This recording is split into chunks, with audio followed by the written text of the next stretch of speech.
జంగమ శబ్దం ఎంత గొప్పది, జగత్తు నుంచి వచ్చింది ఆ జంగమ శబ్దం అనేది. జంగముడు అంటే జాయతే గచ్చతి, ప్రతిదీ పుడుతుంది పోతుంది అనే బ్రహ్మజ్ఞానం కలిగిన వాడిని జంగముడు అంటారు. గుళ్ళో శివలింగం కదలదు, జంగముడు కదులుతూ ఉంటాడు. అది ఒక్కటే వాళ్ళిద్దరికీ తేడా, రెండో తేడా లేదు. గుళ్ళో శివలింగం కదలదు, అది స్థిరం. జంగముడు కదులుతూ ఉంటాడు. అంటే ఆయన కదిలే శివుడు, ఆయన కదలని శివుడు.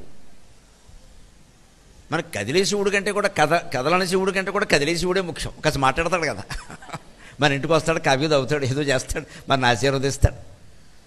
అందుకని మనది జంగమ మతం. నిజం చెప్పాలంటే కదిలేటువంటి చైతన్యవంతమైన మతం ఇది. ఏదో గడ్డకట్టుకుపోయిన మంచు కాదు ఇది. గడ్డకట్టుకుపోయిన మంచు, కదిలే నీరు సాగునీటికి తాగునీటికి పనికొస్తుంది. గడ్డకట్టుకుపోయిన నీరు దేనికి పనికొస్తుందంటే శవాలను దాచడానికి పనికొస్తుంది. మంచుగడ్డలో నీరెప్పుడు గడ్డకట్టుకుపోకూడదు, ప్రవహించాలి.